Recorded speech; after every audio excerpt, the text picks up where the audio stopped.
Language matters. It's not just chatter. Language is important. Some people seem to think that actions and words are entirely distinct, but really they oughtn't.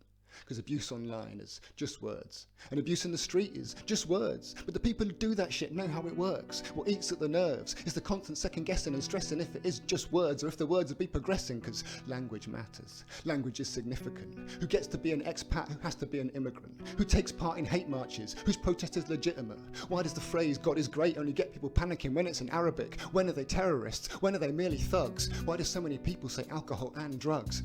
Who gets to decide when language does or doesn't cause offence? And why is it only genocide when they're on the other side, but when you're allied it's self-defence? Language matters. Language is relevant. Try a little experiment. Next time the headlines tell a gory story of lives lost tragically in some public act of savagery, observe the different word selection based on the perp's place of birth and complexion. Should they be light-skinned and born domestically? Some of the things you can expect to see, you'll be troubled, loner, substance misuse or history of issues of mental health. Whatever it is, the focus is the person themselves. But should their skin be a little darker and their birthplace a little farther, then the words you're rather more likely to see will be culture and values, assimilation, integration, and always, always, always immigration. And so the message is subliminal. It's no longer about the individual. It's what they are, not who they are, that made them a criminal. Language matters. And if you're the least bit baffled as to why people travel hundreds of miles and numerous borders in order to risk it all crossing the channel, and if you're the type to ask why do they all have to try and come here, well, the answer is clear. So save me the amazed look. Same reason you can roam half the globe without even packing a phrase book. Same reason most of the world is school leaving, comfortably speaking 2 languages or more, but us lot can't be asked. A few of us get past dos cervezas, por favor.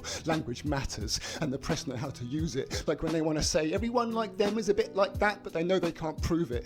They just retreat to the same old technique. Week after week, repeatedly speak them and that in the same breath, then sit back and let Pavlov do the rest. Like Muslim, terrorist, benefit, scrounger, asylum, illegal. Whenever people are brutalised and dehumanised, language is usually the first tool to be utilised.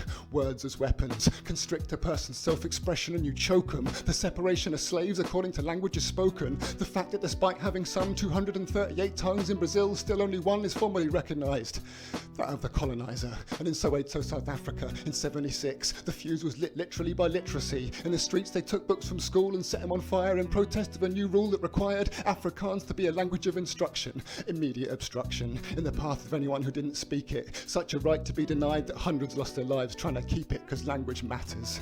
But don't be under the impression linguistic oppression doesn't happen here as well. You may have noticed that BSL has seen its profile elevating lately, but back in Milan in 1880 there was an international conference on deaf education with next to no deaf representation. The irony being, it was the hearing folks who didn't listen, said we know what's best for you deaf, so you must respect the wisdom of our position. You see, we've come to understand that all this talking with your hands is not real language, so in school it should be banned, and instead we will teach you to imitate speech just as well as you can.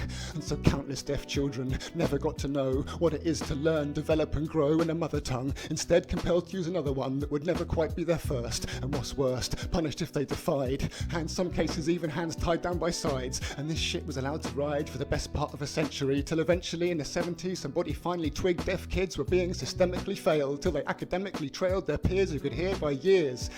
I guess by then it was clear that language matters, because living in the world of news on tap, we frequently find when a story's still unfolding there's gaps between facts that rumours take hold in, and when tension's already running high, couple well-placed lies and the Molotovs fly.